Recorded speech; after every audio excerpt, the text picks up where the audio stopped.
तो कैसे है दोस्तों, आपका स्वागत है एनसीईआरटी क्लासेस में। आपका बहुत बहुत स्वागत है।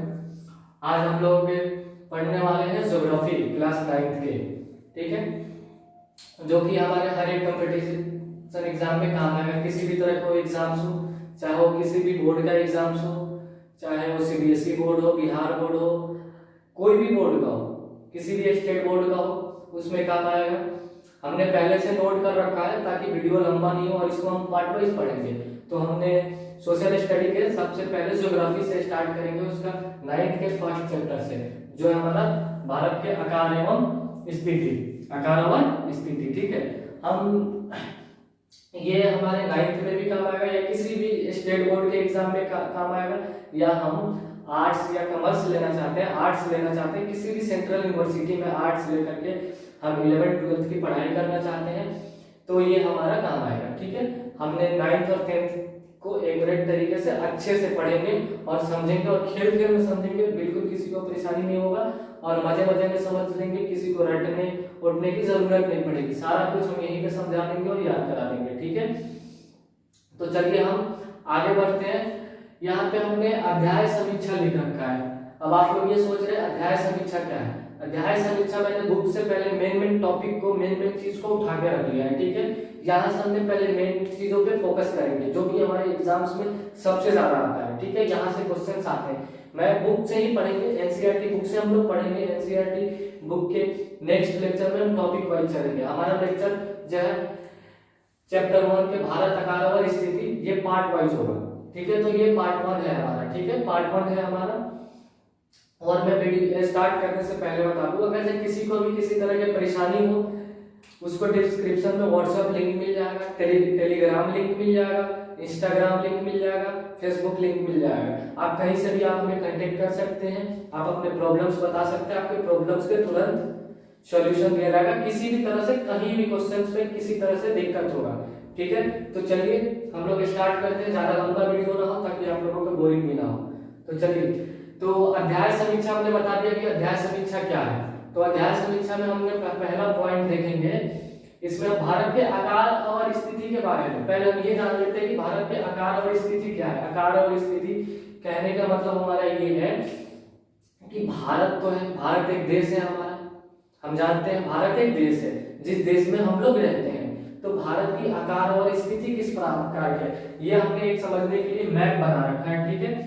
भारत का ये एक्यूरेट मैप नहीं है, एज फॉर एग्जांपल हम मान लेते हैं कि ये भारत का नक्शा है, बस समझने के लिए, ठीक है। आप लोग इसे ज्यादा सीरियस ना लेना, अगर से कहीं गलती हो तो आप बुक्स में देख सकते हैं, बुक में अगर से पढ़ रहे हैं तो आप बुक्स में देख सकते हैं, बुक्स में अच्छे से दे रखा है भारत का नक्शा हमारा, ठीक है, दिख रहा होगा सभी लोगों को अच्छे से, ठीक है। तो भारत के आकार और स्थिति के बारे में जानेंगे, क्योंकि भारत में तो जलीय इलाका भी है, जो कि ये है हमारा, ठीक है, ये मैदानी, ये पहाड़ी इलाका भी है जो हमारा इधर है, ठीक है, ये भूस्थलीय इलाका है, तटीय है, पठारी है, बहुत तरह के है। आगे करके धीरे धीरे सब कुछ जानेंगे, तो पेशेंस रखना है, धीरे धीरे करके हम लोग सब कुछ जानेंगे, ठीक है। तो हमने भारत के बनावट के बारे में ही पढ़ना है कि भारत की आकार कैसी है, इसकी स्थिति कैसी है, किस तरह से भारत कहाँ से कितने दूर में विस्तार हुआ है, सब कुछ जानेंगे कि भारत में क्या क्या चीजें हैं, सब कुछ हम पढ़ेंगे। चलिए, तो हमें पहला पॉइंट हम देखते हैं। यहाँ पे लिख रहा है भारत उत्तरी गोलार्ध में स्थित है, ठीक है, भारत उत्तरी गोलार्ध में स्थित है, ठीक है। यहाँ पे लिख रहा है भारत उत्तरी गोलार्ध में स्थित है। अब इसका मतलब क्या है, तो इसे हम बुक के माध्यम से समझेंगे कि भारत उत्तरी गोलार्ध में स्थित है। तो कैसे स्थित है, क्यों कह रहे हैं कि भारत उत्तरी गोलार्ध में स्थित है, ठीक है। ये हम देख रहे हैं कि पृथ्वी का नमूना है, नक्शा है, ठीक है। ये पृथ्वी का, ये जो भी सारे दिखाए जा रहे हैं ये सब देश है, ठीक है। अब यहाँ पे देखेंगे हम कि येलो कलर में हमारा भारत दिखाई दे रहा है, ठीक है, भारत दिखाई दे रहा है, दिख रहा होगा सभी लोगों को, किसी तरह का दिख रहा है ना। हाँ, चलिए ठीक है, ये हमारा भारत का नक्शा है, ठीक है। यहाँ पे हमें भारत दिखाई दे रहा है येलो कलर में, ठीक है। तो अब ये उत्तरी गोलार्ध कह रहा है, हमारा पॉइंट कह रहा है कि भारत उत्तरी गोलार्ध में स्थित है। तो उत्तरी गोलार्ध, यहाँ पे शायद आप लोगों को दिख रहा होगा कि एक डॉट डॉट करके एक लाइन जा रही है, जो पृथ्वी को दो बराबर भागों में बांट रही है। तो ये पृथ्वी को जो दो बराबर भागों में बांटती है, उसे हम विषुवत रेखा कहते हैं। क्या कहते हैं, विषुवत रेखा, यहाँ इसे, ठीक है, ये विषुवत रेखा है, ठीक है। तो ये दो बराबर भागों में पृथ्वी को बांट रही है, ठीक है। तो हमारा भारत है उत्तरी गोलार्ध में, नीचे नीचे है हमारा दक्षिणी गोलार्ध, ठीक है। पृथ्वी गोल है इसलिए हम गोलार्ध कहेंगे। तो ये लाइन जो दिख रहा है, शायद आपको दिख रहा है कि नहीं दिख रहा है, मैं इसे थोड़ा हाईलाइट करूंगा ताकि आप लोगों को अच्छे से दिख सके, ठीक है। ये जो लाइन है ना, ये बीच बीच से जा रहा है, शायद दिख रहा होगा आप लोगों को। इसके नीचे वाला पार्ट हमारा क्या है, नीचे वाला दक्षिणी गोलार्ध है, ऊपर वाला उत्तरी गोलार्ध है। तो हम देखेंगे ये लाइन जो है, जो पृथ्वी के दो बराबर भागों में बांट रही है विषुवत रेखा, उसके पृथ्वी सॉरी हमारा भारत ऊपर है, कहाँ है, उत्तर में है, ये रहा हमारा भारत। तो इसी वजह से उत्तरी गोलार्ध हम कहते हैं। यहाँ तक क्लियर है सभी लोगों को। चलिए हम आगे बढ़ते हैं। अब कह रहा है कि इसका मुख्य भाग 8 डिग्री 4 मिनट उत्तर से 37 डिग्री 6 मिनट उत्तर ये अक्षांश, ठीक है। अब अक्षांश क्या है, तो अक्षांश को भी हम इसी में समझेंगे कि अक्षांश क्या है। अब देखो, जैसे कि पृथ्वी को दो बराबर भागों में यहाँ से बांट रही है, तो जैसे ये हो गया हमारा एक लाइन जा रहा है, ठीक है, ठीक है, बीच से, तो हमारा ये हो गया और ये हो गया, तो ये हमारा अक्षांश हो गया, ठीक है। इस साइड वाला हमारा अक्षांश हो गया, ठीक है। तो हमारा लाइन के इस तरफ नहीं है, लाइन के इस तरफ हमारा देश है, भारत लाइन के इस तरफ है।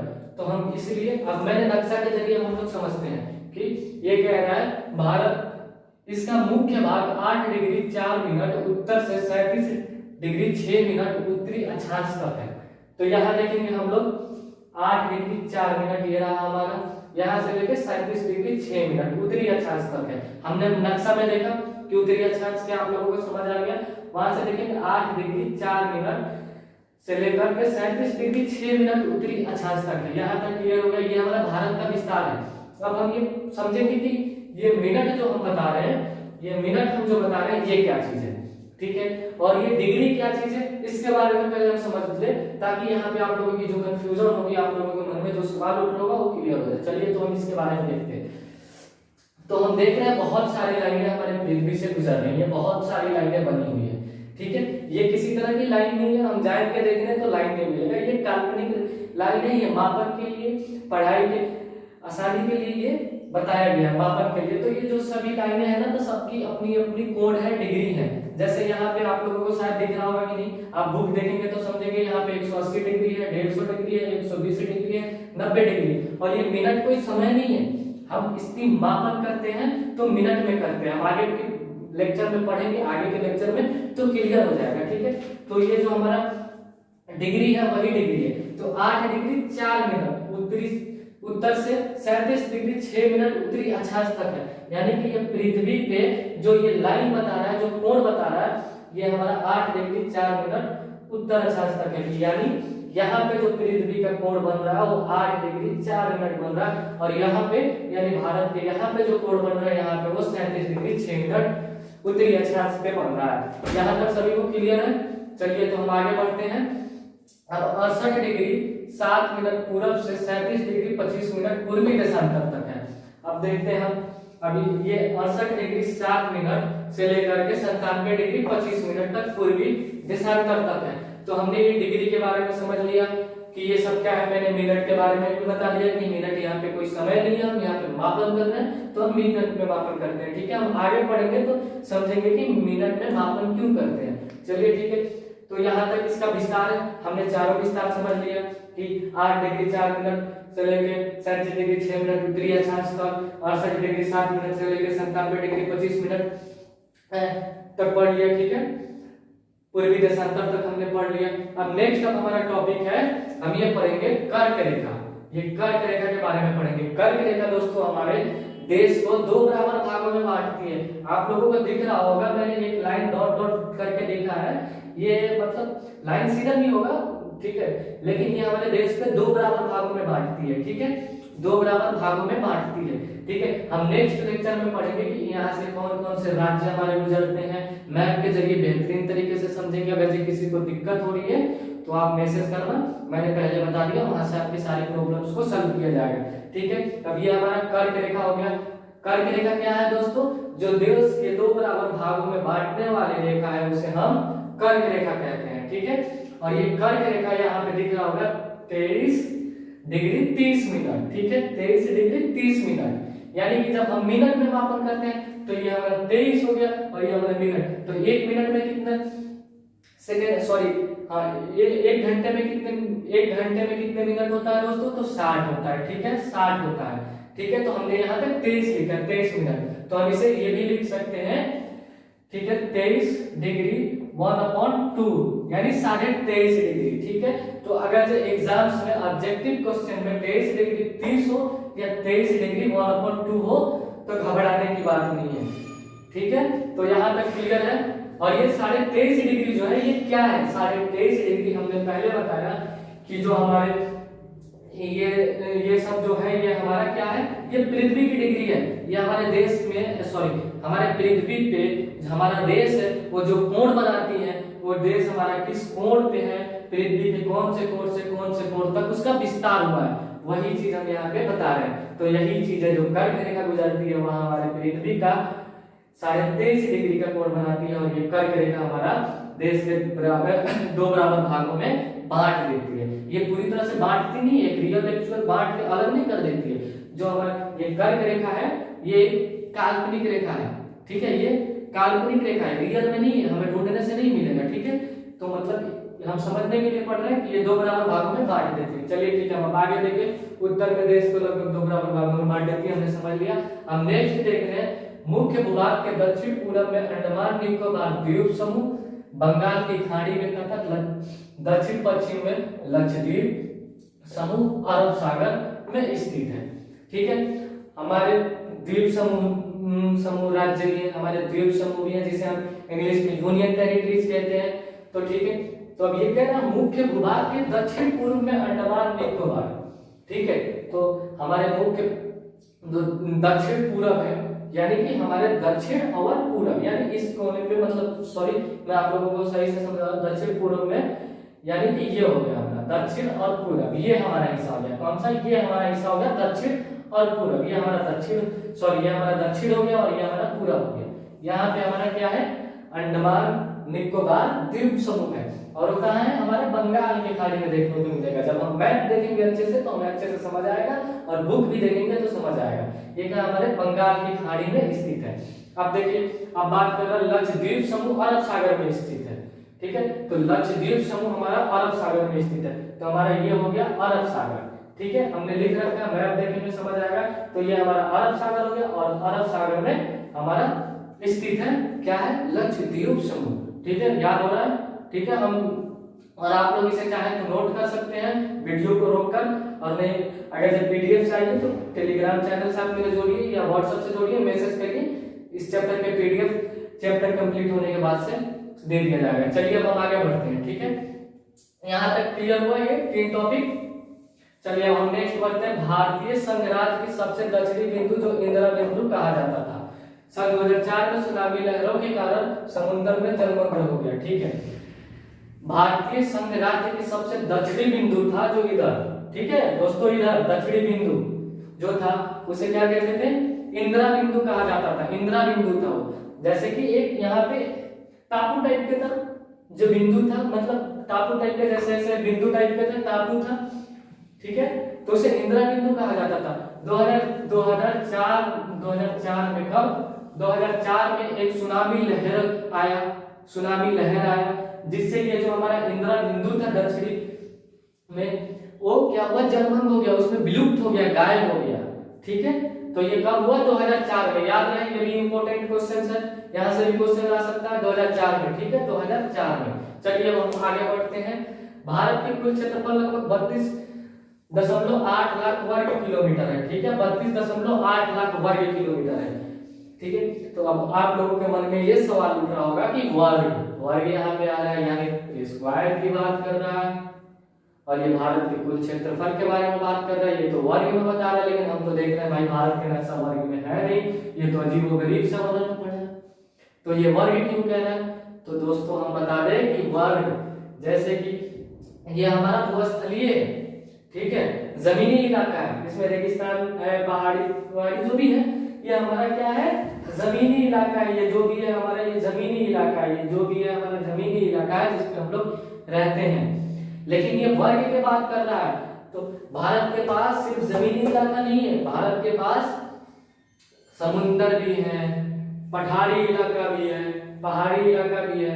तो ये क्या है, वर्ग में बंट जाता है। जैसे कि हमने यहाँ पे देख रखा है, ये हमारा अरब सागर हो गया, इधर हमारा बंगाल की खाड़ी हो गया ये, और इधर सब हमारा पठारी इलाका है, पहाड़ी इलाका है। तो इस तरह से ये स्क्वायर में बन जाता है। ये हमारा मेन नक्शा जो है ये जमीनी इलाका है, और ये हमारा तो ये समुद्री इलाकों के लेकर के, पठारी उठारी सब कुछ लेकर के, तटीय इलाकों पर के लेकर के हमारा बता रहा है 32.8 लाख वर्ग किलोमीटर। कितना दोस्तों, 32.8 लाख वर्ग किलोमीटर है कि क्या है, ये पूरा भारत के पूरा क्षेत्रफल है। ठीक है, अब हम आगे बढ़ते हैं। भारत का क्षेत्रफल विश्व के कुल भौगोलिक क्षेत्रफल के 2.4% है। ठीक है दोस्तों, अब हम देखेंगे ये कह रहा है 2.4% है। हम जानते हैं कि भारत विश्व का 7वां सबसे बड़ा देश है क्षेत्रफल में। किसमें, क्षेत्रफल में, और जनसंख्या में दूसरा सबसे बड़ा देश है। नेक्स्ट चैप्टर में वो 7 देशों के बारे में एक एक करके पढ़ेंगे कि पहला कौन, दूसरा कौन, तीसरा कौन, इस तरह भी सब बताएंगे तो लंबा हो जाएगा। आराम से मजे मजे में पढ़ेंगे कि किसी को किसी तरह की परेशानी नहीं है। अब दोस्तों ये कह रहा है 2.4% है। ठीक है भैया, पृथ्वी मान लेते हैं कि विश्व 100% है। ठीक है, कितना, 100% है। ठीक है, और 2.4% की बात कर रहा है, 100% यानी पूरे पृथ्वी पर, यानी पूरे विश्व के 100% में 2.4% का हिस्सा हमारे भारत के पास है। 100 में कितना है, 2.4% है। और इसका कुल भौगोलिक क्षेत्रफल की बात करें तो कितना है, तो 32.8 लाख वर्ग किलोमीटर है। ठीक है, अब चलिए दोस्तों तो हम आगे बढ़ते हैं। भारत का स्थल सीमा रेखा लगभग 15,200 किलोमीटर है। अब ये देखिए स्थल सीमा रेखा, मैंने बात किया अभी, जो स्थल सीमा रेखा है ये सारी जो ये है ना स्थल सीमा रेखा, ये जो भी है स्थल सीमा रेखा दिख रहा होगा आप लोगों को, जिस पे हम लोग रहते हैं जमीनी इलाका, वो कितना है, 15,200 वर्ग किलोमीटर है। ठीक है, यहाँ तक क्लियर, 15,200 वर्ग किलोमीटर है। चलिए अब हम नेक्स्ट बढ़ते हैं। और समुद्री तट रेखा अंडमान और निकोबार द्वीप समूह तथा लक्षद्वीप समूह के साथ 7,516.6 किलोमीटर है। यानी कि ये समुद्री इलाका जो है, समुद्री इलाका और लक्षद्वीप, अंडमान निकोबार द्वीप समूह, लक्षद्वीप समूह और तटीय इलाका, ठीक है, ये सबको लेकर के कितना है, 7,516.6 किलोमीटर में फैला है। ठीक है, और ये कुल कितना है, तो 32.8 लाख वर्ग किलोमीटर में। चलिए यहाँ तक क्लियर हो गया। हम नेक्स्ट पढ़ेंगे कि भारत के सबसे बड़ा तटीय क्षेत्र कौन है, सब पढ़ेंगे, सबके बारे में हम धीरे धीरे करके जानेंगे। अब देखिए, अब नेक्स्ट हम पढ़ते हैं अंडमान निकोबार द्वीप समूह, ये हो गया, यहाँ तक हो गया। अब हम ये पढ़ेंगे सन 1869 में एक नहर खुला था हमारे देश से, जिसका नाम था स्वेज नहर। ठीक है, स्वेज नहर खुला था, वो किसके बीच था, यूरोप और हमारे देश के बीच से खुला था स्वेज नहर। ठीक है, और ये 1869 में स्वेज नहर के खुलने से हमारे देश और यूरोप, यानी भारत और यूरोप के बीच की दूरी जो थी वो 60,000 किलोमीटर कम हो गई। जितनी भी थी उससे 60,000 किलोमीटर कम हो गई। क्यों कम हो गई, तो ये स्वेज नहर खुलने की वजह से। स्वेज नहर कब खुला, 1869 में। तो यहाँ तक क्लियर है। अब हम नेक्स्ट बढ़ते हैं, सन 1947 से पूर्व की बात करते हैं। सन 1947 से पूर्व यानी हमारे देश के आजादी से पहले, ठीक है, जो भारत में राज्य था वो 2 प्रकार के था। ठीक है, भारत में 2 प्रकार के राज्य था। कौन कौन से, पहला प्रांत था, दूसरा रियासत था। ठीक है, पहला प्रांत था और दूसरा रियासत था। ठीक है, 2 प्रकार के राज्य थे, ये याद रखना होगा दोस्तों। पूछ सकता है कि भारत में आजादी से पहले या आजादी से पूर्व या 1947 से पूर्व भारत में कितने प्रकार के राज्य थे, तो 2 प्रकार के राज्य थे। कौन कौन, प्रांत और रियासत। ठीक है, अब मैं थोड़ा सा आप लोगों को बता दूं कि प्रांत पे अंग्रेजी हुकूमत करते थे, जो अंग्रेज थे वो प्रांत पे करते थे, और रियासत पे छोटे छोटे जगहों और कस्बों के राज करते थे, लेकिन वो अंग्रेजों के अंडर में, अंग्रेजों के हुकूमत में ही करते थे। प्रांत पे हमारे देश में अंग्रेज राज करते थे। चलिए अब हम आगे बढ़ते हैं। भारत और श्रीलंका के बीच एक छोटा समुद्री मार्ग है।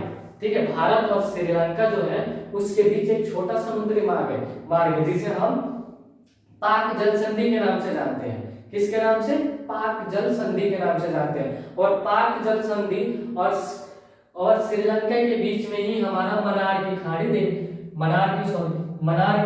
खाड़ी देखने को मिलेगा। कहाँ मिलेगा? तो हमारा ये हो गया, ये हमारा पाक जल संधि हो गया। और इसी पाक जल संधि और यहाँ पे आप देख सकते हैं, यहाँ पे श्रीलंका और पाक जल संधि के बीच में हमारा मन्नार की खाड़ी देखने को मिलेगा। चलिए दोस्तों, तो यहाँ तक क्लियर हो गया। आप थोड़ी सी हम बात कर लेते हैं जल्दी से। ये जो है हमारा, ये जो कर्क रेखा की कुल लंबाई है वो 2933 किलोमीटर है। याद रखिएगा, कर्क रेखा की कुल लंबाई जो है वो 2933 किलोमीटर है। और इसकी लंबाई, कर्क रेखा की लंबाई मैं बता रहा हूँ, माफ करना दोस्तों, ये जो 68 डिग्री 7 मिनट से लेकर के 97 डिग्री 25 मिनट जो है, जो हमारा विस्तार है भारत की, उसकी लंबाई हमारे 2933 किलोमीटर है।